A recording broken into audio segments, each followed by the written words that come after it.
What's on, ladies and gentlemen? My name's Ross, I like games, and today we need to take a look at a bunch of new cards from the Saurian Republic. There are a bunch of new Keyforge cards to talk about. We've got some new Saurian cards to talk about. I've made no secret of my love for the Saurian Republic. Gotta love them dinosaurs. So let's start off by having a look at Galeatops, a 12 power, 0 armor creature.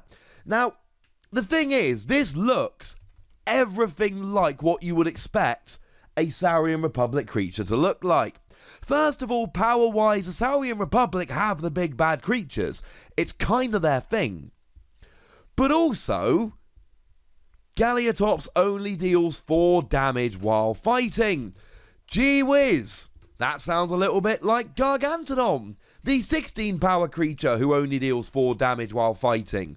Or if that's not good enough, how about Pterodactyl, the 12 power creature that only deals 4 damage while fighting? And we've seen this before. Roxador is an untamed creature, 4 power, only deals 2 damage while fighting, but it also stuns the attacked creature.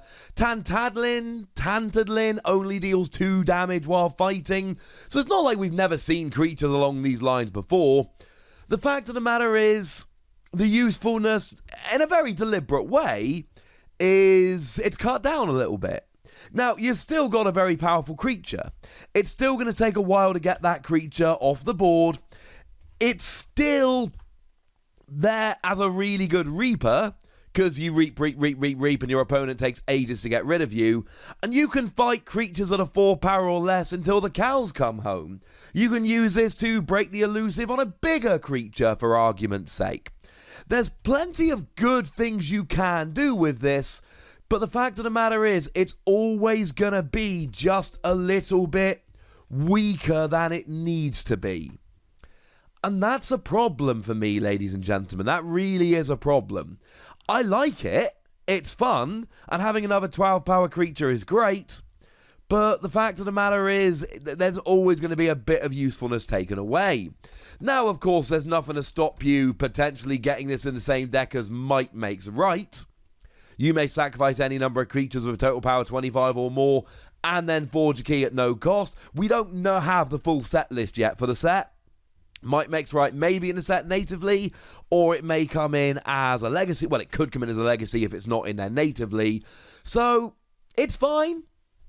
It's cool, but they are deliberately paring it down a little bit. I'll leave you to decide how unhappy you are about it. But we're also getting Humble. Humble is an action card with an amber bonus. Now, it does also have a capture symbol, but that is an enhancement which has been brought on by another card. It is not actually there as a proper symbol, unfortunately, so yeah. It's not a real symbol, put it that way, ladies and gentlemen. It's not a real symbol. And what it does is you exhaust a creature, and if you do, you move 3 amber from that creature to the common supply. Well, hang on a second. That means you're either taking amber off of your creature, or you're taking it off your opponent's. Now, as a general rule, you don't want to take amber off your opponent's creatures, because as a general rule, and there are always exceptions to this, but as a general rule, when you destroy a creature, the amber on that creature goes to the opposing player, so you don't want to move amber from one of your opponent's creatures to the common pool, because you would much rather destroy that creature and get the amber yourself. But if you capture amber, your opponent can destroy your creature to get it back. No worry, ladies and gentlemen, Humble can move it before that. Or we can use Exalting. Now, Exalting is where you take an amber from the common pool and put it onto your creature. Now, there are some creatures like Centurion Stenopius, for instance, has +3 power for each amber on it, where the reality is you're unlikely to want to take the amber off. Maybe in an emergency because your opponent is about to KO the creature and get the amber, so you jump before you push, so to speak. But there are still going to be a bunch of creatures who don't want amber on them. Take Legatus Raptor as an example. Legatus Raptor's got a brilliant skill whereby when you fight, you may exalt Legatus Raptor, and if you do, you may ready and use another creature. Or Retor Galim. When you reap, you may exalt Retor Galim and make your opponent's keys cost an extra 3 amber during their next turn. Really powerful skills. But every time you exalt a creature, you're leaving an amber there for your opponent to potentially take down.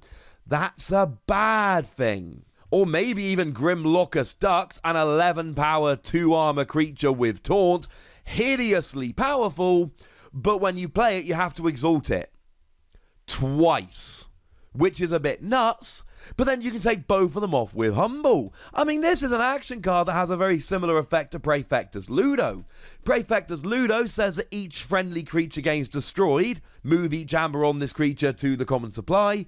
Well, the good news is here you can do that before they're destroyed. Remember, with Praefectus Ludo, your opponent can always take out Mr. Ludo and then go after your creatures with amber on. This can be extremely important in any deck that needs capturing or exalting. Being able to move that amber off again before it gets taken, pretty good. But we've looked at a creature, we've looked at an action. How about an artifact? Monument to Primus. It has an action whereby you move 1 amber from a friendly creature to another friendly creature. If Consul Primus is in your discard pile, you move 1 amber from a creature to another creature instead. Now, as a side note, we have seen Consul Primus. It brings in a capturing enhancement. It's a 3 power creature, and when you reap, you move 1 amber from a creature to another creature. So it would make sense that the Monument to Primus would move an amber from a creature to another creature. Now, interestingly enough, if Consul Primus is on your field, you just move between friendly creatures. Now, clearly the best version of this is when Consul Primus is in your discard pile, because really what you're doing here is moving an amber from one of your creatures to one of your opponent's creatures, and this just goes back to everything I said a little while ago with exalting. You exalt your creatures. Oh, I don't really want the amber on my creature. So you exalt your creature, get the amber on, move it to one of your opponent's creatures, destroy your opponent's creatures, and then you get the amber. So you've exalted and your opponent's seen the downside. That's kind of hilarious. In that regard, it turns it into a one-shot Chant of Hubris. It's just an action card that does that, but only for the once. If you're moving between friendly creatures, it's nowhere near as good, but it can still work. I mean, I mentioned Centurion Stenopius a moment ago. Clearly, that would be good here, because you move an amber onto Mr. Stenopius, and then you gain 3 power. Senator Shrix has got a built-in skill whereby she can spend amber on her as if it were in the common pool, so you can move amber over there and then spend it. There are still good ways to use this if you're just moving between friendly creatures, but shall we say it's far better if you can move from you to your opponent. So we've looked at a creature, we've looked at an action, we've looked at an artifact. We need to look at an upgrade, but we don't have one, so let's finish off with a pair of creatures. Lyco-Saurus and Sacro-Saurus. Now, Lyco-Saurus is a 5 power 0 armor with skirmish, and when you play, you may exalt it to deal 3 damage to a creature. Sacro-Saurus is a 6 power 2 armor creature, and you may exalt it to deal 3 damage to a creature. So they're very, very similar, but Lyco-Saurus gets skirmish. If you start the fight, you don't take any damage back. If you attack, you don't get damaged. And Sacro-Saurus has an extra power and 2 extra armor. Clearly what's going on here is the dinos are mutating with Dark Amber, and they are representing other houses. Now, Lyco-Saurus is very easily untamed. Lyco refers to wolf. Sacro actually refers to sacrum, which is the large triangular bone at the base of the spine. Cool. Don't think that's exactly what it's getting at here, mind you.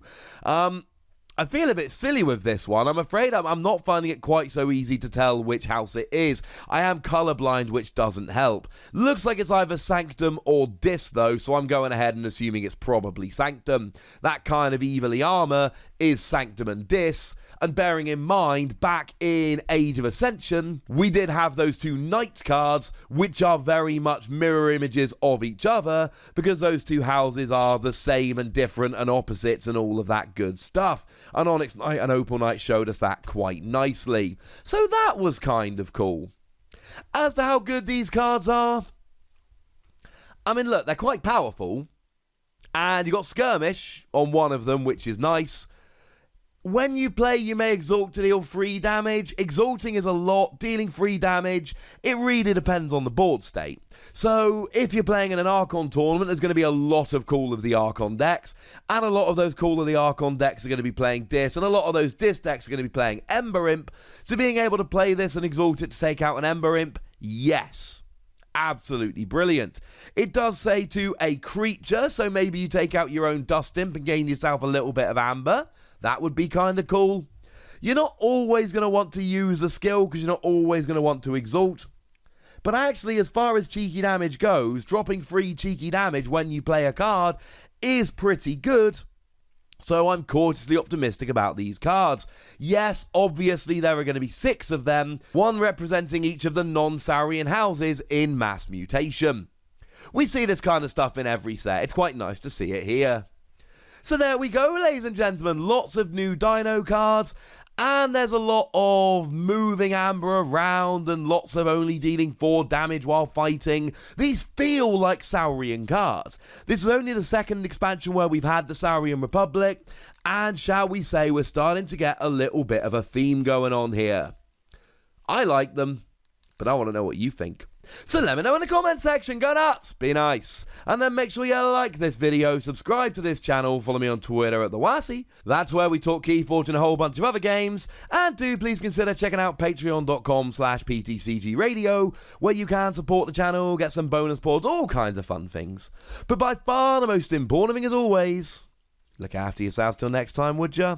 Thank you very much for watching, my name's Ross, and you've been watching Wossy Plays.